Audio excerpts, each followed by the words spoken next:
Hey, Grow Wire listeners. I'm your host, Fritz Nelson. I'm joined by our producer, Kendall Fisher. Hello. Hello, hello. Hey, thanks for tuning in to today's episode. I think you're going to be glad you did, because on this episode, we put a full court press on Jennifer Cabalquinto. She is the CFO of the world champion Golden State Warriors. It pains me to say that as a Laker fan. I know. But, maybe our time is coming.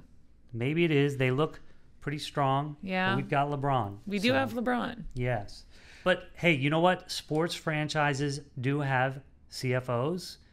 They're a lot like regular company CFOs. But that's a big topic for this episode because I had a lot of questions about the role that a CFO has on a basketball team, how it's different than other CFO roles, whether she has an impact on how the Warriors continue to perform. But we're going to get to all that. We also discussed some NBA-wide financial issues. We discussed the G League. Do you know what the G League is? I do know what the G League is. It's where people that are older get to play, right? No. Oh, is that the big three? I think that's the big three. The G League is like the minor league. It's yeah, like the minor leagues. league. Yeah. And we also talked about the NBA, WNBA. You know what that is, right? Fritz. Okay. I'm just going to use to. Well, after all the tips you got from Luke Walton and Bill Walton on your skills and Magic, maybe a little Magic Johnson. Yeah. Maybe you're ready for your career in the WNBA. I mean, have you seen me jump? Girl's got hops, I'm just saying. She's wearing heels today, so I'm not sure that's possible. We also talked about the new Warriors Arena, which is almost built in downtown San Francisco, how sports franchises need to accommodate viewership and attendance in a digital era, and Jennifer is also involved, and how the Warriors give back to the community, something we care a lot about here as well. So we had to dive into that too. All that's coming up next, so stay tuned. Stay tuned. You're listening to the Grow Wire podcast, a place where you'll learn the ins and outs of growing a business, running a business, or even taking your big idea, career, or personal development to the next level. It's all possible. Our host, Fritz Nelson, the editor-in-chief of GrowWire.com, will take you on an exploration of growth through candid conversations with some of the most brilliant minds in entrepreneurship, entertainment, business development, and more. Whatever your goal, we know you'll walk away with the right tools to help fuel your journey of growth. Before we dive into this episode with the CFO of the Golden State Warriors, Jennifer Cabalquinto, I want to thank our sponsor, Blue Microphones. Everyone has a story to tell, and if you're a storyteller, you probably know Blue Mics for their iconic Yeti microphone, which has helped millions of people find and amplify their voices. You visited with them at their headquarters, right? I did. It's in Westlake Village, which is actually where my family lives. So it was like a cool, I went to lunch with my dad that afternoon. But more than that, it was really cool to see how they hand make all of these microphones. I mean, they were literally in their warehouse, which is like where their offices are, like fixing all these microphones, packaging them up.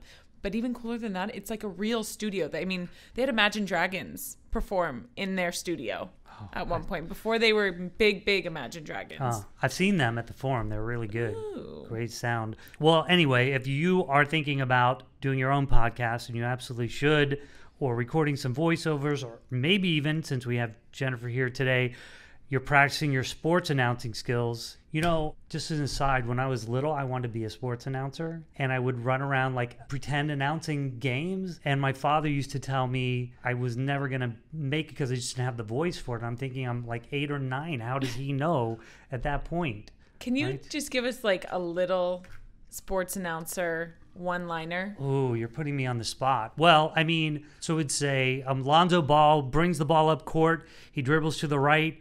Oh, he fakes out Steph Curry, goes to the hole and scores. Oh, I think you're good. Wow, your dad was wrong. Fritzy, are you sure you don't want to quit this day job and pursue that? Maybe I should. I'm just saying. Well, anyway, the complete mic and boom arm system called the Blue Yeticaster is also available, and it connects to your laptop, and it brings together the ultimate broadcast studio to your home or office. And that's what we're using here at the Grow Wire Santa Monica Studios. Indeed. And as you can tell, despite what my father says, it sounds pretty darn good, right? Yes, it does. All right. To get your hands on one of these setups, visit bluedesigns.com and use code podcast at checkout for a special price. I also want to make sure you head over to our website, growwire.com. We took Valentine's Day into consideration this week. Sorry in advance for those of you who think this is a made-up holiday. At my household, Valentine's Day happens every day. Kendall, do you have Valentine's Day plans yet? I don't.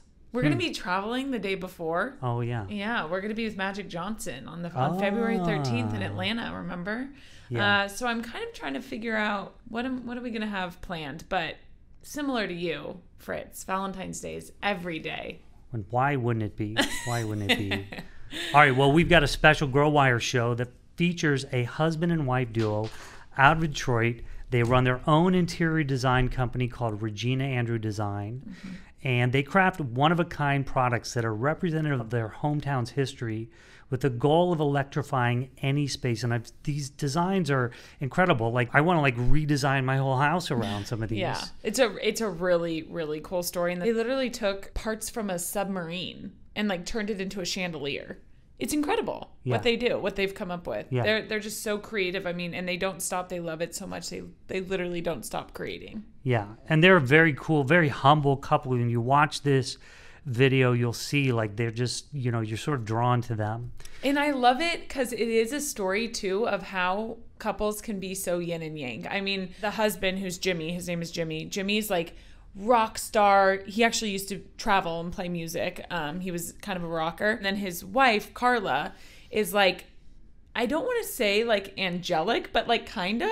She's very smooth and very she was a dancer and an artist, and she wears white and billowy shirts, and it's just interesting how they complete each other like that. Yeah, she seems sort of unflappable. Yeah, as well.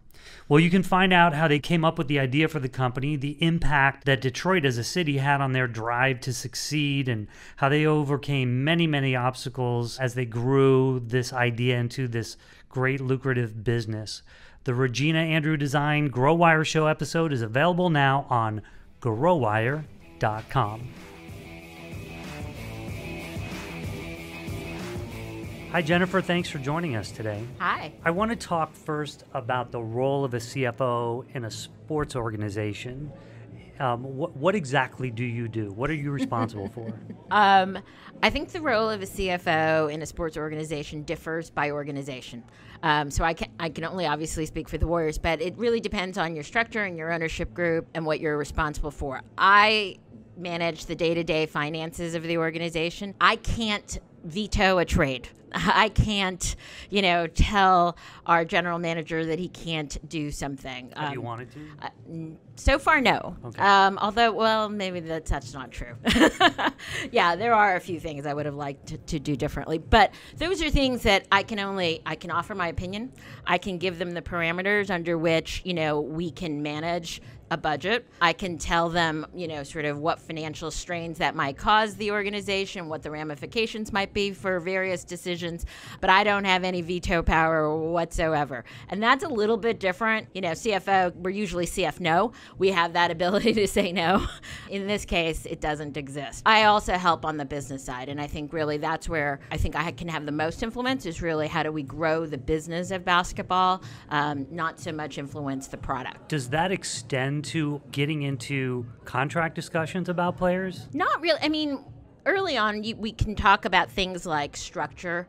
So, whether you structure it so that the salaries are higher and goes, escalates or goes the other way, depending upon where we think we're projecting 3 years out. So things like that I can get involved in. But in terms of, salaries and player trades and things like that, that is definitely out of my purview. So who knows more about the details of the collective bargaining agreement, you or Bob Myers?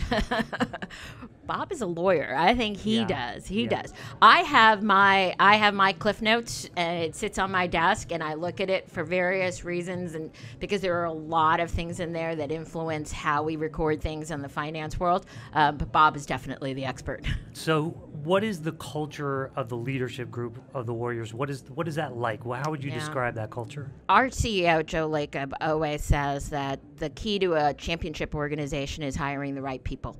And I think you can can see that sort of reflected in the leadership group. He hired Rick Welts, who Hall of Famer, to lead our business operations, and Bob Myers is our president of our basketball operations. And both of them really, sort of value a collaborative culture. Our values are based in team and teamwork, and team stands for trust, empathy, accountability, and modesty, which is really a nod to humility. Those are values that we as an organization, both sides, business and basketball, try to embody as team.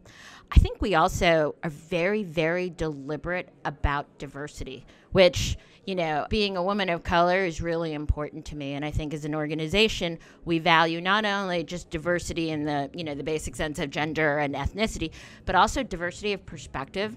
This is my first sports job. Like, I didn't come from the world of sports. And I think the fact that they can value, different perspectives, different thinking, what we all can bring to the table adds to a very rich, robust, collaborative culture. But it's also one that values, varying opinions. And it starts with Joe, our CEO. I mean, he loves to go around the room and hear from everybody. And he wants you to push back. He wants you to talk about why you may or may not agree. He does not like yes people around him, and I really, really appreciate that. That kind of environment allows people to, I think, grow. Who do you interact with the most, and typically about what sorts of things? Well, obviously my team from a day-to-day perspective, just on the finances side, and that's really around, what's going on and what are the things that they need to be aware of. I interact with our chief legal officer. He and I work hand in hand on a lot of things, both from a contract management, compliance, risk management, those sorts of things. And then obviously our president, in terms of where we're going as a business and making sure that strategically, I understand some of the things that are happening and can we fit it in within our business plan. And then Joe, our owner, I interact with him a lot. And again, it's because he's our dream vision person. And so, understanding what he's thinking about and where he wants us to go allows me to think about how do we ensure that we're allocating our resources accordingly so that when the opportunities come up, we as a business, are prepared to actually, capitalize on those opportunities. What's a typical day in the life of you look like? It depends on the day. So like yesterday was a game day, and you end up with a few game day questions about, what's going, we have a 50-50 raffle, who's doing this, or, somebody needs something for some check for somebody else. Those are small things that happen on a daily basis. And then it depends on what's happening. So I could have a 3-hour call with lawyers to finalize, various agreements. We're working on the Chase Center and the retail development. So I could be, looking at leases and working with our leasing brokers to think about the curation of our retail project. Everything, and I think that's what I love so much about the job, is that it involves everything. As a CFO, I always say that everything in a business has a dollar associated with it, so I can be involved in anything and everything, and I do. We have our foundation, and so I serve as the treasurer for that, so there are certain days where I have to allocate a certain amount of time to really focus on that part of our business. We have an eSports team, and that is new for everybody, and for me certainly. And so understanding that business and the challenges of that, understanding just even the language, it's sometimes I struggle with calling, a gamer an athlete, but that's what eSports is. And so I can spend part of my day making sure it's based in LA, that they've got the right resources, that that we're managing the risk associated with that business because it is remotely located. So there's a lot of different things, and on any given day, it could be any number of those. We're going to come back to eSports because I have some questions about that as well. And I know you're the CFO of the Golden State Warriors, and this is your first and only CFO job. But how do you imagine? Well, first sports job. First sports, first sports CFO job. How do you imagine that being the CFO of a perennial championship team is different than being a CFO of maybe, say, a team that's struggling?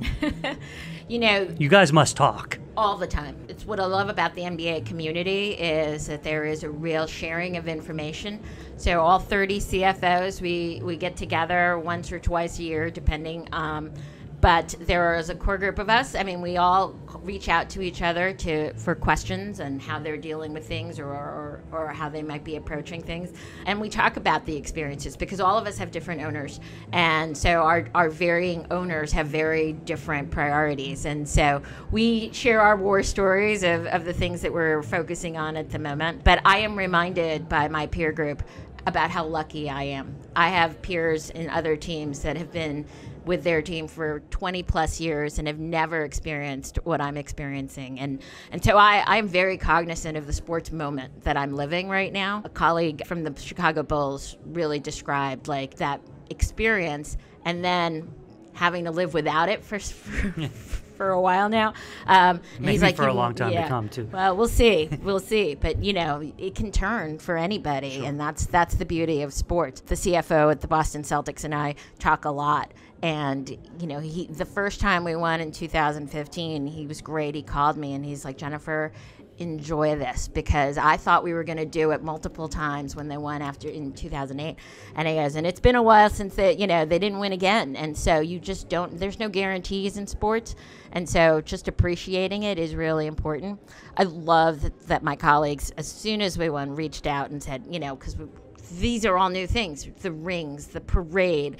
Like, these are not things that a typical CFO would even know how to begin to approach. And so having those folks be able to rely on them and leverage their experiences has been great. And then having those that have never experienced it remind me every day about how lucky I am is actually also been great. I want to come back to your background. You mentioned that this is your first CFO job in sports. So you were a controller at Future Tech in Miami, and then you were the CFO of Telemundo when I think that got bought by NBC. Yeah. So then you were CFO of Universal Studios as well. What about that background and that journey made you a fit for the Golden State Warriors, do you think? I never thought of sports as a landing spot for me, but my last role at NBC Universal was the CFO for Universal Studios Hollywood, which is their theme park division. And so while I had TV and entertainment in my background with Telemundo and NBC television stations, the theme park division was very different. It wasn't on the content side. It's a real business to consumer type business. And so we sold tickets, we sold retail, we sold, concessions, and we built large attractions, which are nothing more than big construction projects. Mm-hmm. And at the time that the Warriors were looking for a CFO, they really had that vision of being a bigger than just a sports team kind of company. They wanted to be an entertainment company. And so my background, both in entertainment and that added bonus of having that theme park experience, I think made me the right fit for the Warriors at the time.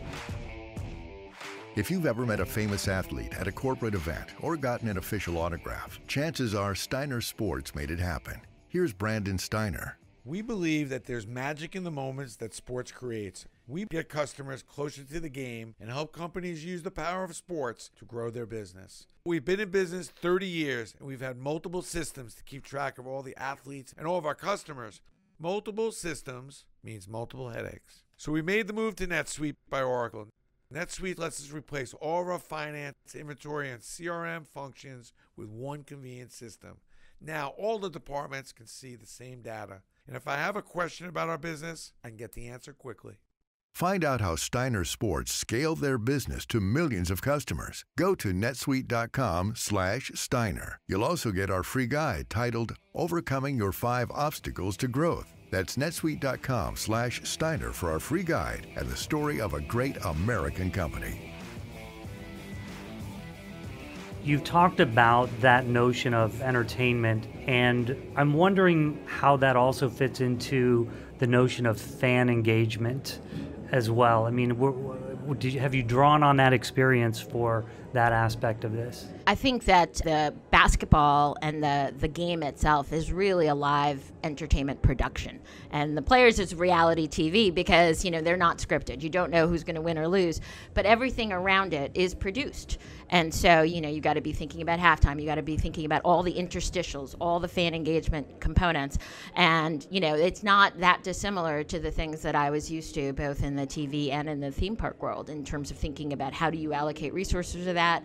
How do fans engage with a product? And I'm also a fan. I go to every home game, and I'm probably the most vocal in terms of, I always say I'm like your focus group, because I will go there as a fan. I go to the concession stands and I go, walk around the building, and I really do come back with, sort of notes every day after a game around the things that I saw, not as a CFO, but really as a viewer. And I'm now friendly with all my season ticket holder friends that I sit next to.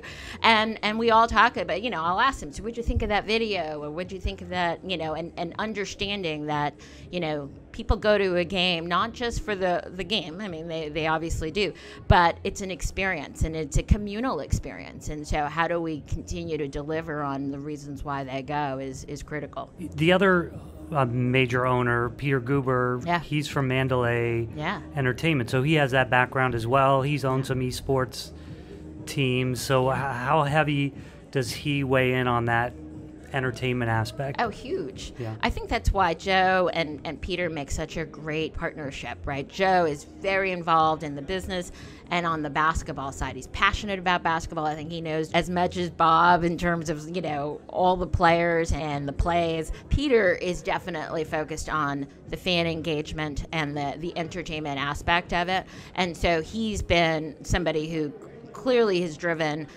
some of the things that we focused on within the game, the interstitials, how do you tell a story within the game that can engage your fan, and how do you really win over the hearts and minds of your fan base, because you're not going to win every game, but you can still walk out of there feeling like you had a great time even if we lost. And that's something that we always think about, is how do we ensure that win or lose, because you can't guarantee a win, that person leaves the building feeling like they experienced something that they'd want to experience again. Have you seen I saw this little demonstration from the LA Clippers, Ballmer being from the tech industry, he wants to insert some tech into this. So it's I can't remember the name of it, but it's a way of seeing the analytics of the game while you're watching the game. So there are views, I guess, you can have where you can see some of the statistics in real time as you're watching the game. Yeah.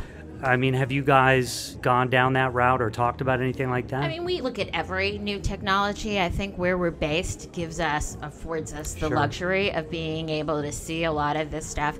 And the analytics and the statistics of, the players is something that, we intersperse within the experience. I think one of the things that we're really cognizant of is how communal, sports, especially going to a game, is.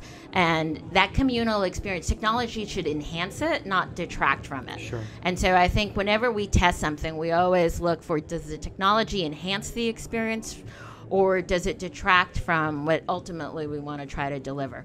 I think the jury's still out on how much of, I think there's that balance between providing that data and having people looking at their screens, their mobile phones, versus looking at the product on the floor. And there's varying thoughts within the league. I think Mark Cuban always says he hates it when people have their phone out. He wants them to look at the product. And this is a tech guy too, right? I think there's a balance. And there's also an audience. I think you have to be able to offer things like that, but I don't think you have to make it mandatory, because people have different ways of enjoying the game. And there's parts of it that just you have to try out. And I like... You have to test it. Like Peter Guber has a company in Southern California that makes VR experiences Virtual of the reality, game. yeah. And I find it fascinating, but I can't watch a whole game that way, so it's... Yeah. Some of these things have to be tried. I think that's right. I think the one thing that we are always willing to do is test. Like, we'll test everything, because I think that that's the only way you'll know. But I think it's always through the filter of, is it enhancing the fan experience versus detracting? I want to switch to talking a little bit more about some of the inner workings of basketball, since we're kind of down that track. Well, really sports in general in this digital era. There's new seating apps, new mobile experiences, new watching options, social media. I mean, you don't even have to watch the sports news. You could just follow these athletes on Twitter and see the news happening. And now, even, especially in the NBA, I would say there's only maybe a 2 to 3 week respite from basketball. The season is ongoing, Never even when they're not ends. playing games. Yeah. So let's talk about the new arena a little bit. I'm going to do a little calculation here as I try to figure this out. Now, the Warriors play half the number of games as the San Francisco Giants at home. And the seating for the Warriors is a lot less than, maybe less than a third of what you can get in Giants Stadium. Arguably, I would imagine the payroll of the Giants is a little higher because they have more players. And I think the Warriors ticket prices are higher. So how do you make a privately financed new stadium work out financially? I've gotten a lot of gray hairs through this process because it's a challenge, because it's, we just talked about the fan experience, and you don't want to price out your fans. But, this is San Francisco, and the reality is that this was the only way to get this project done, is to have it be 100% privately financed. And so I think our capital stack and sort of how we make this work is through a number of ways, right? It's offering as many, I think we intend to offer to our fan base and our customers the greatest amount of events that we can put in that building. So it's not just the 50, Warrior games, 50 plus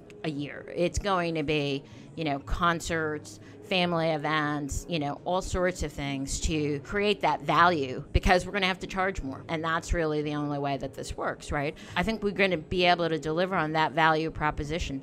San Francisco has never had an arena like this. And I think so far the market and its reaction in terms of artists wanting to perform in San Francisco has been tremendous. And, this is such a music town. When you think about the history of San Francisco, and not having an arena like this that performers can come to has been a shame. And so I think being able to deliver a world-class building, we're going to be able to bring world-class talent.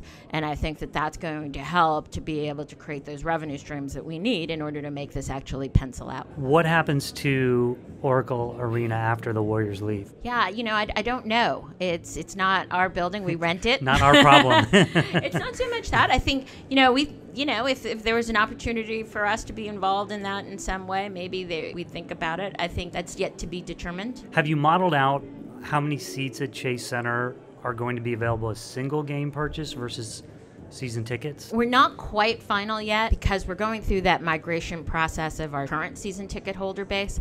And so we need to wait to see how many, because we want to offer them that opportunity. And so it depends on how many of them actually come, and renew with us in the new building before we know exactly how many are left. But our intention is to hold back tickets for availability to the fans who aren't season ticket holders. If you look out across the NBA and maybe your conversations with your fellow CFOs, are season tickets still viable in the NBA? It's interesting. I think it depends on where you are in the spectrum, right? I think everyone's testing new things. And I think depending upon your inventory and the cycle that you're in, whether, your demand situation is probably the better way to put it, will dictate how you approach season tickets. And I think people are experimenting with different formulas to see what works for them, because it may not work for other teams. For us, the demand is, phenomenal. And I think it speaks to where we are, in our sports cycle and the demand for the tickets. Do you track how many people watch your games on TV or on their mobile devices? Sure. I think to the extent that data is available, we look at and get all of that data. How did the economics change as people move more from broadcast to streaming? Yeah, our broadcast deal, I think this is true for most sports teams, are fairly long. So we have some time to be thinking about this. We're partners with Comcast, and we will be for some time in the future. But that's why we've made this foray into eSports, is to start understanding what streaming is,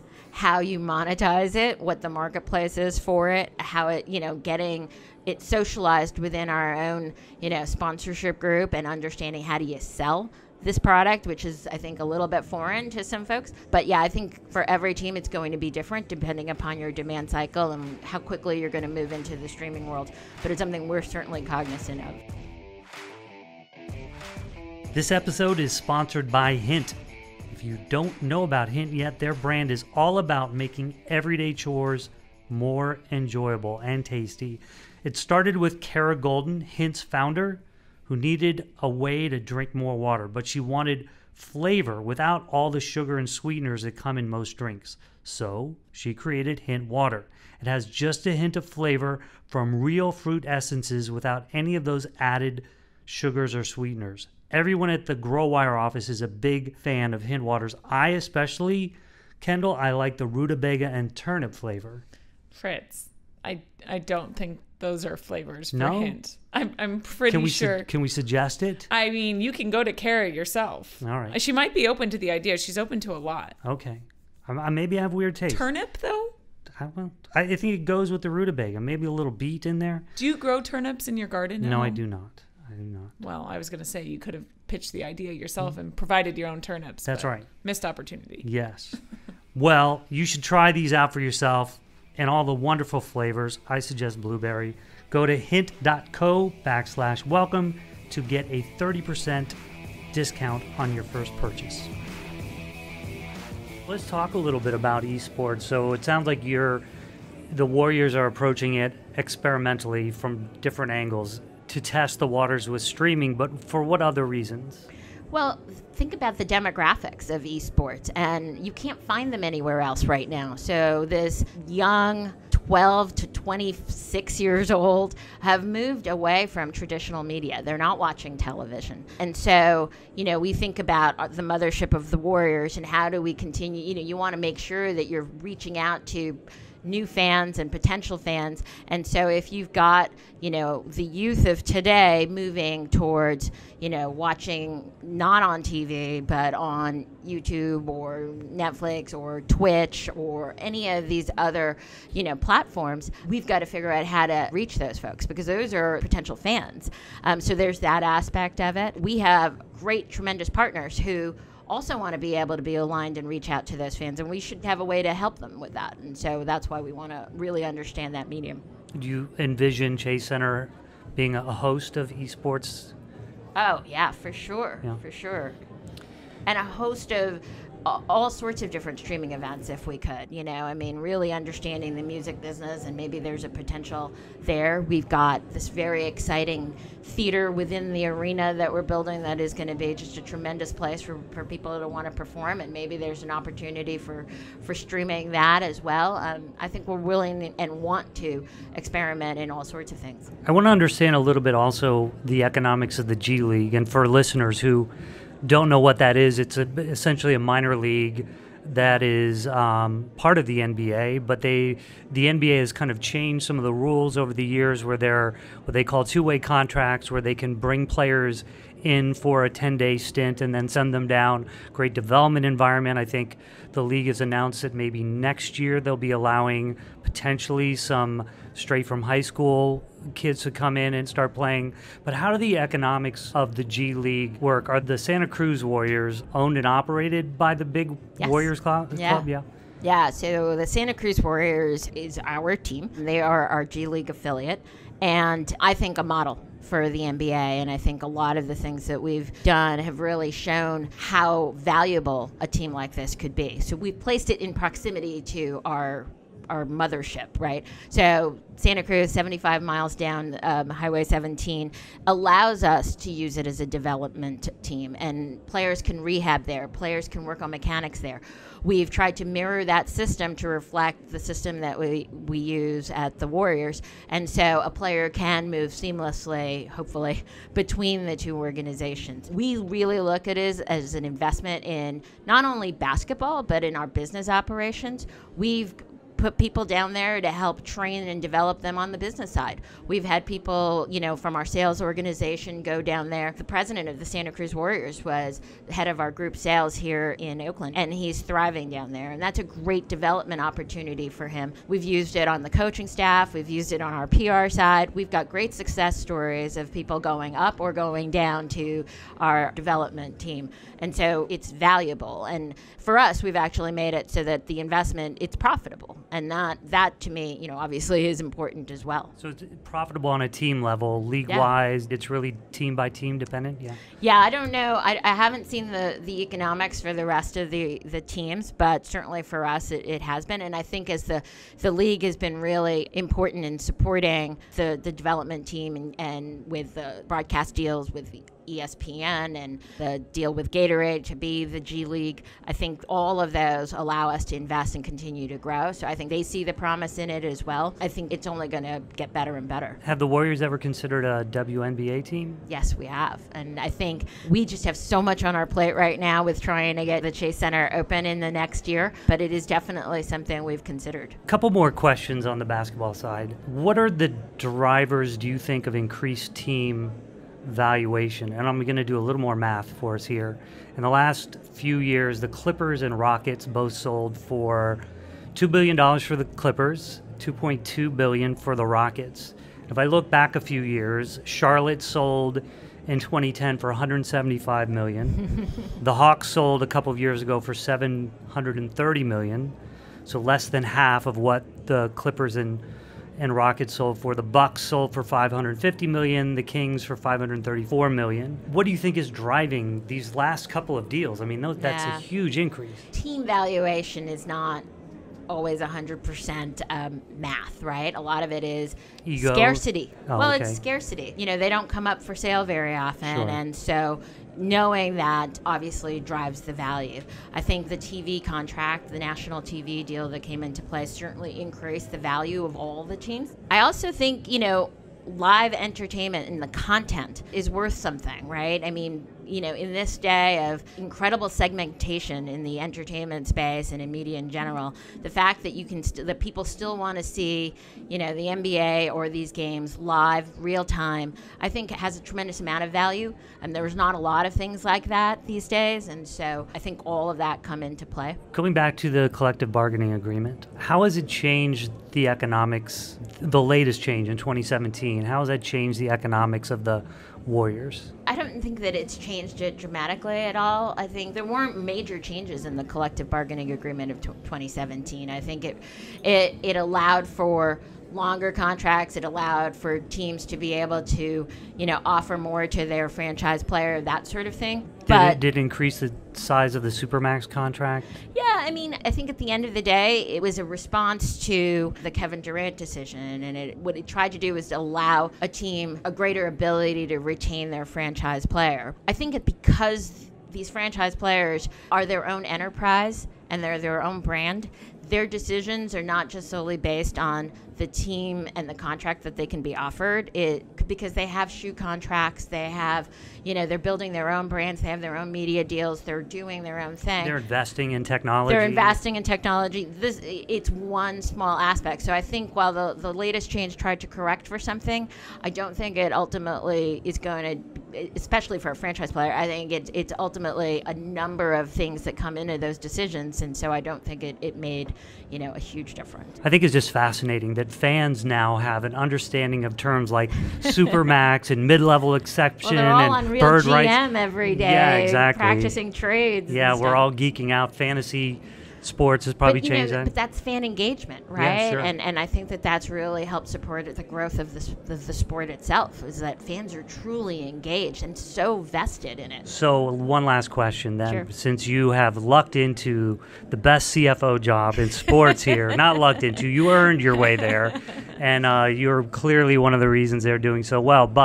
So where do you go from here? Yeah. Well, wherever Joe's vision, his vision is so big, we could go anywhere. He really wants to see us as an entertainment company, and that means anything and everything that falls under that umbrella, not just sports. And so, there is no ceiling, he likes to say. Great. Jennifer, thanks for joining us. Oh, you're welcome. Thanks for having me. We certainly can't wait to see how Joe Lacob leads the Warriors into the realm of entertainment, even as the Warriors, I guess, succeed again. Like LA has the entertainment. Can we at least keep that? The Golden State can have, their tech and Silicon Valley and all Right. that, but can they leave the entertainment to us LA folks and the Lakers? Yeah, that's a good point. You make a good point, Kendall. And he will do it, obviously, with our guest, Jennifer Cabalquinto, right alongside him. Can I just say really quick, she's incredible. Yeah. As much as I am not exactly the biggest Warriors fan, Jennifer is amazing. Your She guys' is. conversation opened my eyes to so much, and now I know the difference between the Big Three and the G League. There you go. And we met with Bob Myers before the entire Warriors organization. Obviously, it didn't get good through luck. Right. Great people running that organization. Thank you so much to Jennifer for taking the time out of her busy schedule to join us on this episode of the Grow Wire podcast. I also want to shout out to everyone who made it possible, our sponsors over at Blue Mics, Steiner Sports, and Hint, as well as our editing crew over at Lampstand, and you, our producer, Kendall Fisher. Thank you. That's so friggin' nice of you, Fritz. See? Couldn't do it without you. All right. Goodbye, everyone. Bye.